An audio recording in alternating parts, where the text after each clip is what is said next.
जानते हैं कि बच्चा जन्म लेने पर अपनी देखभाल के लिए पूरी तरह से अपने पेरेंट्स पर डिपेंडेंट होता है, लेकिन जब बच्चा इस दुनिया में आ जाता है तो वो सिर्फ एक ही भाषा समझता है, वो है स्पर्श की, टच की।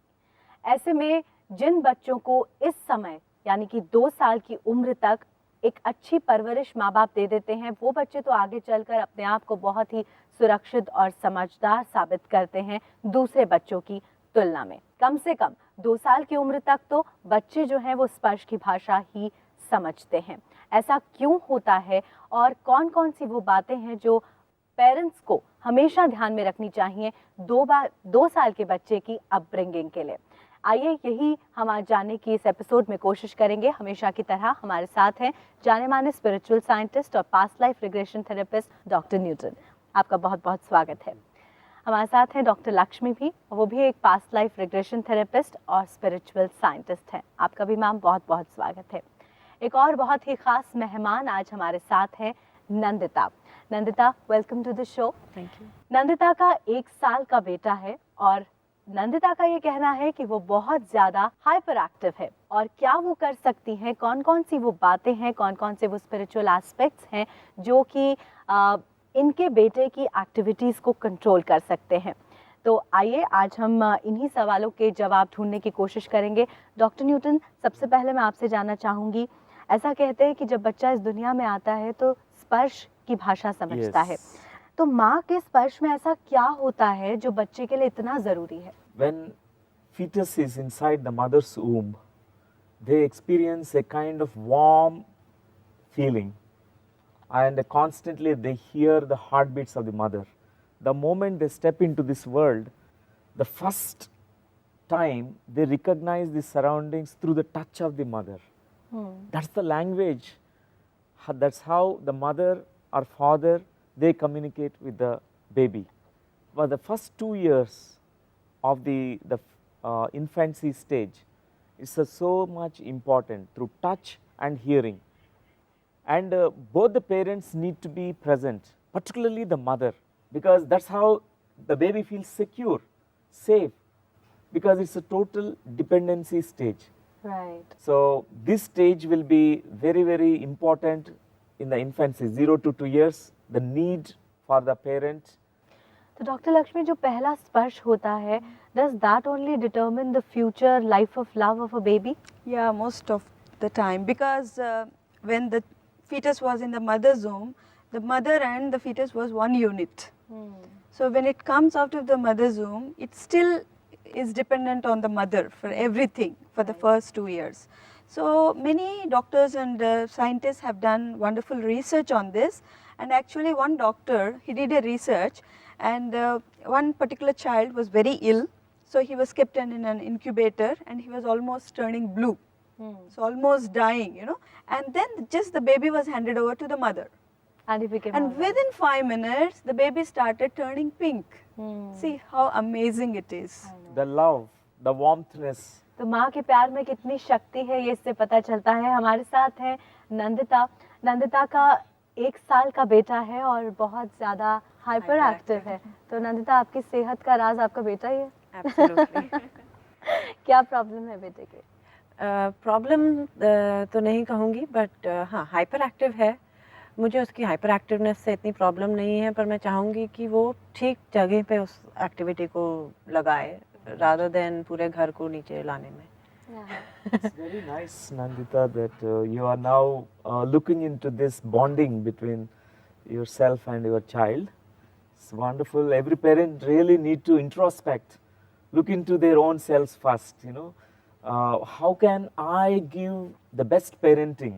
राइट। और नंदिता का बेटा ऐसा क्यों करता है, कौन कौन सी वो हरकतें हैं जिससे नंदिता बहुत परेशान है, ये हम नंदिता से ही पूछेंगे। लेकिन उससे पहले हमने नंदिता से बात की, क्या कहना है नंदिता का अपने बेटे के बारे में, आइए आपको दिखाते हैं।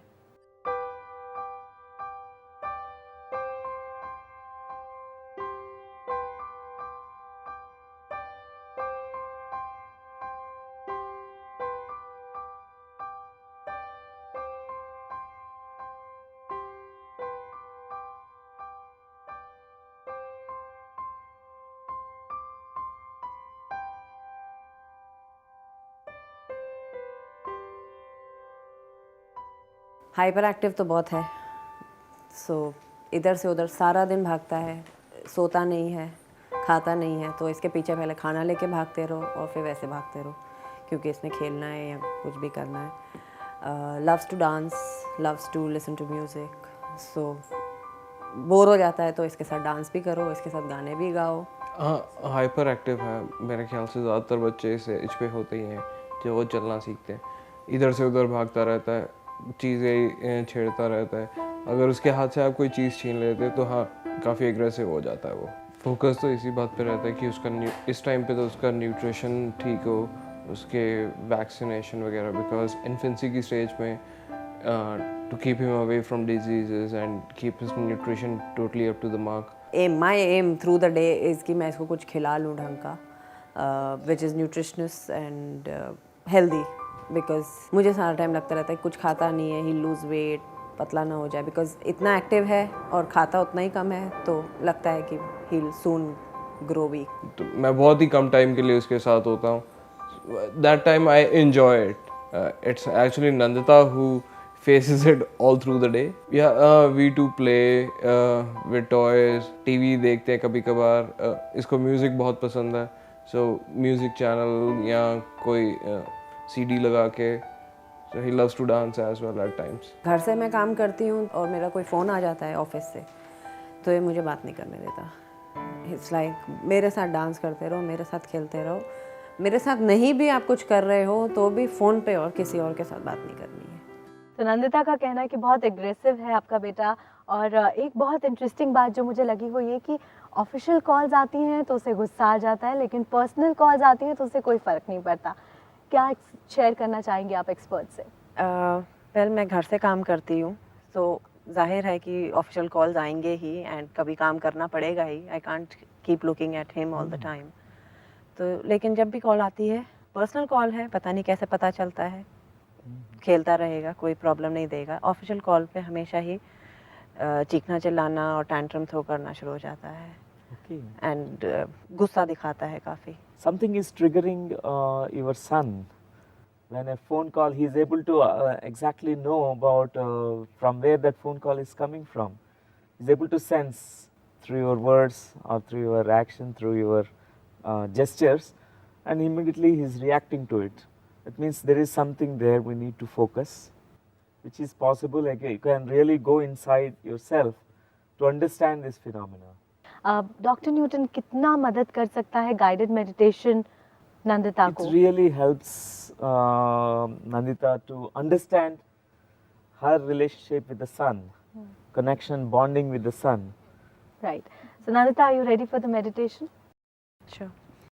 तो हम अभी रुक रहे हैं एक छोटे से ब्रेक के लिए. ब्रेक के बाद डॉक्टर न्यूटन नंदिता को यहाँ आपके सामने गाइडेड मेडिटेशन कराएंगे और हम सब ये जान पाएंगे कि आखिर उनका जो बेटा है वो हाइपर एक्टिव क्यों है, उसे इतना गुस्सा क्यों आता है. रुकते हैं एक छोटे से ब्रेक के लिए, कहीं मत जाइए, देखते रहिए स्पिरिचुअल पेरेंटिंग.